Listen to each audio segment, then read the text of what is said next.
नमस्कार। जैसा कि आप जानते हैं कि संसद के बजट सत्र का दूसरा चरण जो है वो 9 मार्च से प्रारंभ होगा। इस दौरान विभिन्न प्रकार की बैठकें लोकसभा एवं राज्यसभा में होंगी, जिनके माध्यम से कई बिल हैं और उनकी कार्रवाई जो की जाएगी। तो 9 और 10 तारीख को भारतीय जनता पार्टी ने अपने सभी सांसदों को लोकसभा में उपस्थित रहने के लिए व्हिप जारी किया है। आज का हमारा वीडियो इसी व्हिप से जुड़ा हुआ है। क्या होता है व्हिप, जारी कैसे होता है, क्यों किया जाता है, इन सब के बारे में हम जानेंगे इस वीडियो में। आइए देखते हैं। खबरों में अक्सर एक शब्द सुनने को मिलता है, पार्टी व्हिप। नाम तो हम सबने सुना होगा, पर इसका असली मतलब क्या है? ये हमारी राजनीति का एक ऐसा पहलू है जिसे समझना बहुत जरूरी है।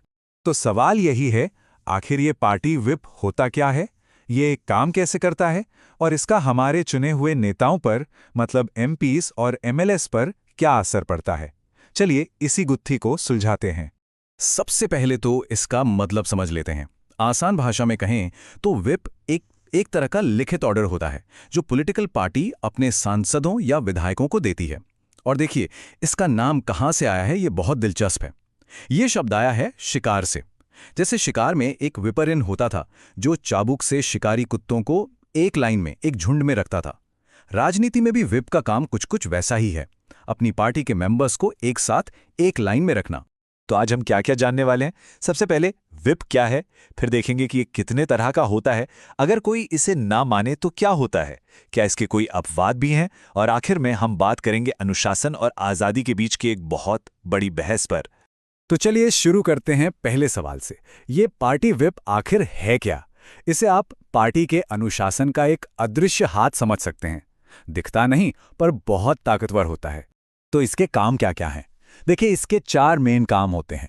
पहला, ये पक्का करना कि जब भी कोई जरूरी वोटिंग हो या बहस हो तो पार्टी के सारे सदस्य सदन में मौजूद रहें।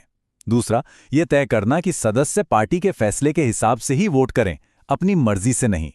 तीसरा काम है पार्टी में डिसिप्लिन बनाए रखना। और चौथा, ये पार्टी की लीडरशिप और बाकी सदस्यों के बीच एक तरह की कड़ी का काम करता है। और एक बात जानना बहुत जरूरी है, ये जो व्हिप सिस्टम है ना, इसका जिक्र हमारे संविधान में कहीं नहीं है। जी हाँ, ये कोई कानून नहीं है, बल्कि एक परंपरा है जो हमने ब्रिटिश पार्लियामेंट्री सिस्टम से ली है। पर मजे की बात यह है कि परंपरा होते हुए भी हमारी राजनीति में इसकी जड़ें बहुत गहरी हैं। अच्छा, तो अब ये समझते हैं कि व्हिप भी कई तरह के होते हैं, मतलब हर व्हिप की गंभीरता एक जैसी नहीं होती। चलिए देखते हैं कि इस खेल के नियम क्या हैं। सबसे पहले आता है एक लाइन व्हिप। जैसा नाम से ही पता चल रहा है, ये सबसे हल्का होता है।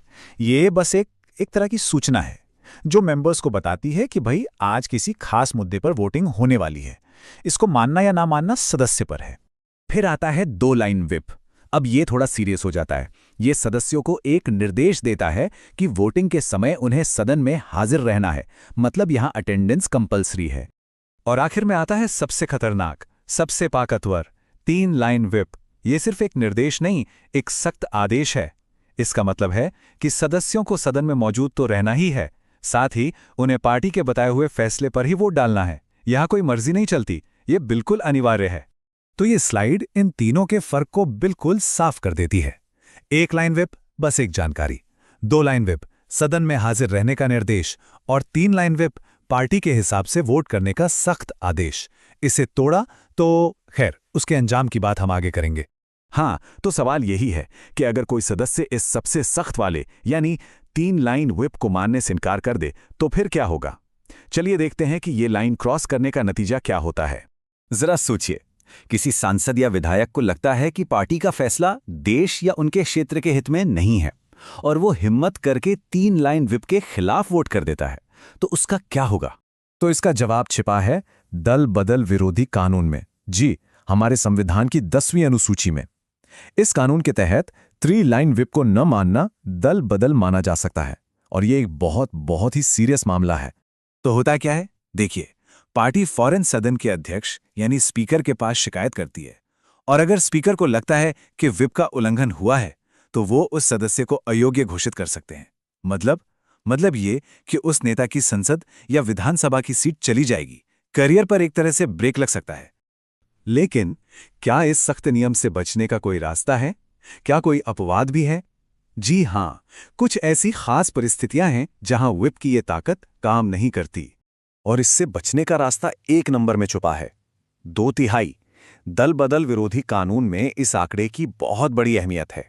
नियम ये कहता है कि अगर किसी पार्टी के कम से कम 2/3 सदस्य यानी 2/3 मेंबर्स एक साथ मिलकर व्हिप के खिलाफ वोट करते हैं तो उसे दल बदल नहीं माना जाएगा, उसे पार्टी में टूट या पार्टी स्प्लिट माना जाएगा और ऐसी सिचुएशन में उन सबकी सदस्यता बची रहती है।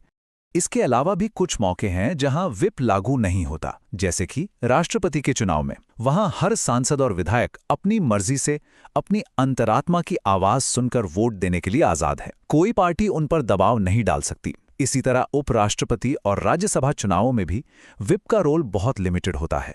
तो अब हम आते हैं इस पूरे मसले के सबसे बड़े सवाल पर। ये एक बहस है, एक तरफ पार्टी का अनुशासन और दूसरी तरफ एक चुने हुए प्रतिनिधि की अपनी आज़ादी के बीच। और ये बहस सिर्फ किताबों में नहीं है। हाल ही में हमारे उपराष्ट्रपति श्री जगदीप धनखड़ ने कहा कि व्हिप सिस्टम चुने हुए प्रतिनिधियों की अभिव्यक्ति की स्वतंत्रता यानी फ्रीडम ऑफ एक्सप्रेशन को सीमित करता है।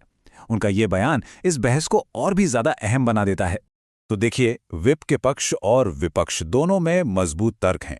जो लोग इसके पक्ष में हैं वो कहते हैं कि इससे पार्टी में अनुशासन बना रहता है, सरकारें स्थिर रहती हैं और आया राम गया राम वाली राजनीति यानी दल बदल पर रोक लगती है।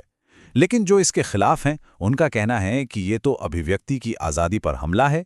इससे एक जनप्रतिनिधि अपने क्षेत्र की जनता का प्रतिनिधि न रहकर सिर्फ अपनी पार्टी का एक रबर स्टैंप बनकर रह जाता है। तो आखिर में सवाल यही बचता है कि एक अच्छे लोकतंत्र के लिए सही संतुलन क्या है? पार्टी का अनुशासन जो सरकार को स्थिरता दे, या एक जनप्रतिनिधि की वो आज़ादी जो उसे बिना किसी डर के जनता की आवाज़ उठाने दे? ये एक ऐसा सवाल है जिसका जवाब ढूंढना हमारे लोकतंत्र के लिए बहुत ज़रूरी है। इस पर सोचना तो बनता है।